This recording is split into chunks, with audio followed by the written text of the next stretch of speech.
دین کو اختیار کریں. کیسے؟ جیسے صحابہ نے اختیار کی تھی.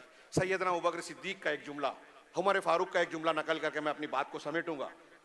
حضرت نبی کریم صلی اللہ علیہ وسلم کی وفات کے بعد جو جیش اسامہ، حضرت اسامہ کا لشکر مدینہ کے باہر جرف کے مقام پر پڑاؤ ڈالے ہوئے تھا. آپ کی وفات کے بعد انہوں نے اجازت مانگی حضرت اسامہ نے. یہ صحابہ کا منہج بتا رہا ہوں کہ جن کو اللہ نے کے رسول نے تربیت کی، ما انا علیہ واصحابی.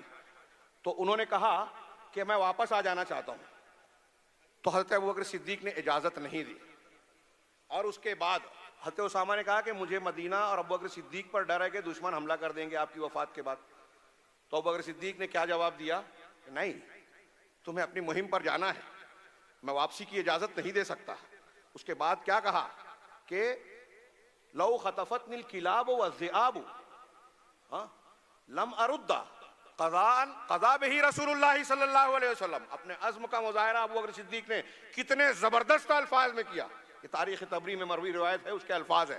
وہ کہتے ہیں کہ اگر مجھے کتے اور بھیڑیے نوچ ڈالیں، لو خطفتنی الکلاب والذئاب، کتے اور بھیڑیے مجھے نوچ لیں، تب بھی میں اللہ کے اس فیصلے کو بدل نہیں سکتا، ٹال نہیں سکتا جو خود رسول اللہ صلی اللہ علیہ وسلم کا کیا ہوا فیصلہ ہے. اللہ کے نبی ایک شخص آیا اور کہا ابوبکر صدیق سے کہ قرآن میں ہے وفاکہۃ و ابا، کہ ہم نے آپ کو میوے بھی دیا اور ابا بھی دیا. ایک ترکاری اور سبزی کو کہتے ہیں.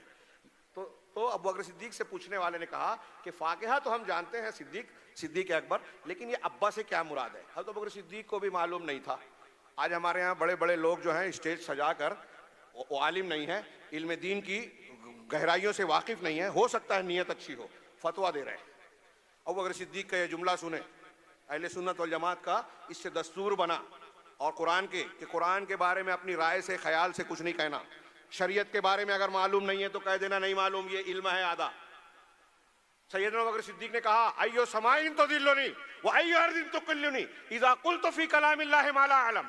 کون سا آسمان مجھے پناہ دے گا، کون سی زمین مجھے جو اپنے اندر سموئے گی، کون سا آسمان سایہ دے گا، کون سی زمین پناہ دے گی اگر میں اللہ کے کلام کے بارے میں وہ بات کہوں جو میں نہیں جانتا.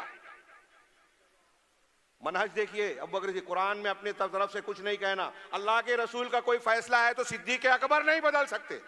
ہم دھڑلے سے کہتے ہیں کہ عورتوں کو مسجد جانے سے روک دیا جائے، ٹھیک ہے حدیث ہے، لیکن آج کا دور فتنے کا ہے، فلاں حدیث پر عمل نہ کیا جائے اس لیے کہ آج کے وقت کا تقاضا ہے. صدیق اکبر کا منہج سیکھیے.